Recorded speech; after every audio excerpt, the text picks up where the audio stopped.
We spend almost our entire lives trying to build a legacy.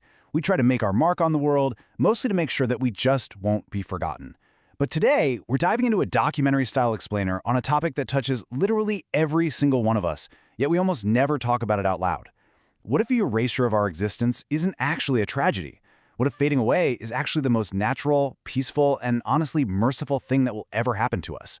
Let's explore the fascinating and inevitable reality of our erasure from history. Picture a scene that is probably playing out somewhere in Germany right at this exact moment.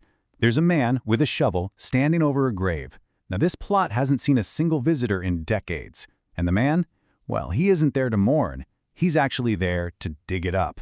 By the end of the week, that headstone will be completely gone, the earth is going to be smooth, flat, sown with fresh grass, and in just a few short months, a total stranger will be lowered into that exact same spot. 26 years. That is exactly how long that grave sat unvisited before this whole process began. Now, I know this sounds kind of like a horror story, but it's not. And it's definitely not illegal. It's actually incredibly routine. In most countries around the world, when a family stops paying for a plot or simply stops existing to visit it, that plot just gets reused. The grave gets recycled. In places where space is super limited, the logistics are incredibly practical. Over in Britain, they don't even necessarily move the old bones out. At the City of London Cemetery, for example, they've been quietly stacking the dead since 2007, using an official procedure known as lift and deepen.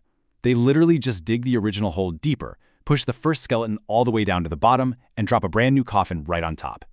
Two complete strangers sharing one plot forever. And honestly, even in places like the US, where the stone might legally stay put, it just slowly wears down to nothing while the world walks by. Because the truth is, the legal status of the grave genuinely doesn't matter. A grave nobody visits is already gone, whether a guy with a shovel makes it official or not. Which brings us to part 1, the myth of forever. So, this concept of a permanent resting place, it's largely an illusion. Most of us grew up fully believing in perpetual rest, this idea of a heavy stone, a carved name, and a patch of family grass that just belongs to you for eternity. But back in 1831, Mount Auburn Cemetery opened up just outside Boston. It was America's first cemetery designed to look like a beautiful, sprawling park with private, undisturbed family plots. And here's the kicker. It was quite literally just a marketing campaign. It was sold to a rising middle class who wanted something way fancier than the old crowded churchyards. And we bought into it so completely that we now assume eternal private graves are just the natural human default.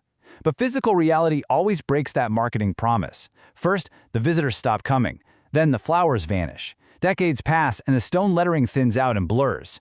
Hit the 100-year mark and the name is just a worn, totally illegible shape. And at 300 years, the cemetery itself is probably just completely gone. Let's move on to part 2, the lifespan of memory.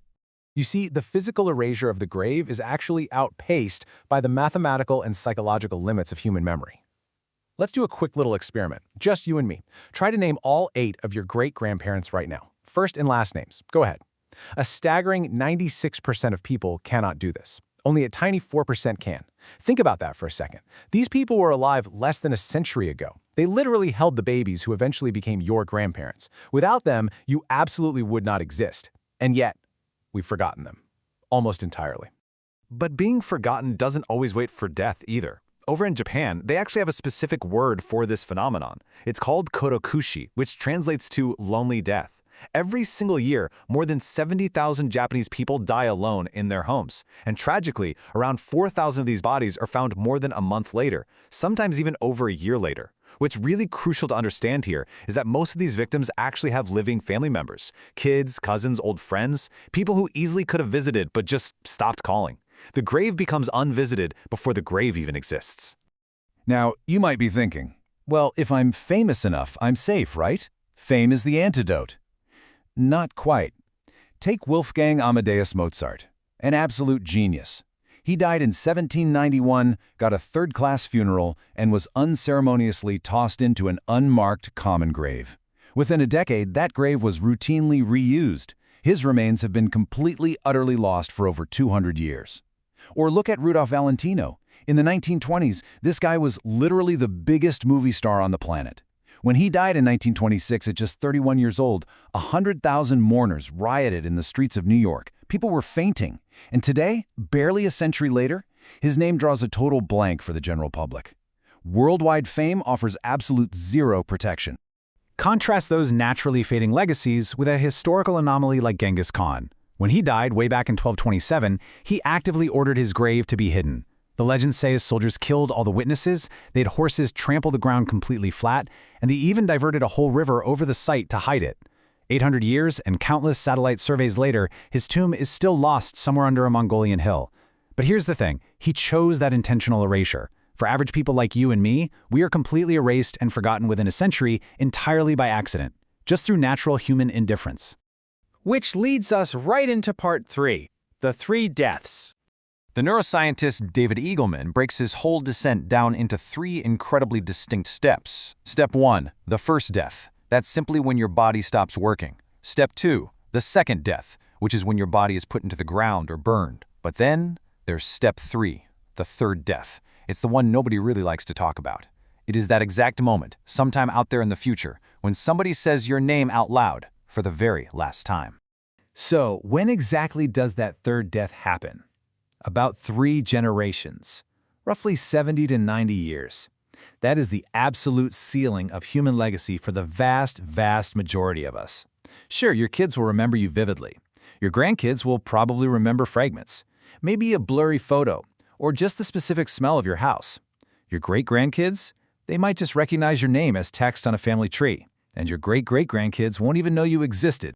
And that brings us to part 4. Mortality is mercy. I know this existential descent, this slow fade to black, sounds bleak, but it isn't actually a tragedy. If we step back and reframe it, it's actually a beautiful, deeply comforting release. 2,000 years ago, the philosopher Marcus Aurelius noted something profound. He basically said, the people you're trying to impress are about to be dust. Think about that. The exact same 3 generations that erase your memory also completely erase everyone who ever judged you. That overly strict boss, the relatives who counted your failures at Thanksgiving, the old friends who turned cold and talked behind your back, they are all gone on the exact same timeline. All that judgment, all that shame, it dies entirely with them. Plus, forgetting isn't just something waiting for you at the end of the line. It's something you are actively doing every single day. Think about the childhood friends whose faces you can't quite picture anymore, or those burning, intense dreams from your 20s that you can barely remember caring about now. The teacher who patiently taught you how to read, or the clerk who handed you your very first paycheck. They thought about you, you thought about them, and now it's just gone. You aren't just going to be forgotten. You have been burying old versions of yourself your entire life. Let's look at the big picture. 13 billion years. For 13 billion years before you were born, you didn't exist. And guess what? The universe ran just fine. Stars died, empires rose and fell, incredible art was made, and not a single person missed you, because you hadn't happened yet.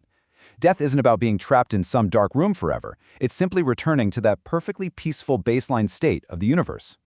But, and this is an incredibly important but, something actually does survive.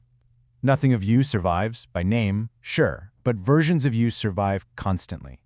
Anonymous fragments of our lives ripple forward into the future, completely detached from our ego or our identity. These surviving fragments happen on what we can call the ordinary Tuesdays, the completely boring, undocumented parts of life where we actually do our living. It's the way your grandfather pronounced one specific word which you subconsciously picked up and your kid will eventually use in a conversation that you'll never even hear. It's an inherited recipe where nobody remembers who wrote it down. It's a remarkably kind thing someone said to you during a really rough year, which you then repeat to someone else 15 years later to comfort them. It's an hour spent cooking dinner with the music playing in the background. Absolutely none of this makes it into an obituary, but these anonymous, beautiful acts, they absolutely outlast our names. Which leaves us with this final, really profound question. If permanence means being remembered forever, watched forever, and judged forever, with your worst days on permanent public record, isn't being forgotten the ultimate mercy? Erasing the slate is what allows every single new generation to start clean. It lets our anxieties, our countless mistakes, and our shame finally have an endpoint. You're already mostly forgotten by the 8 billion people currently walking the earth today. And honestly, that's not a curse, that's freedom.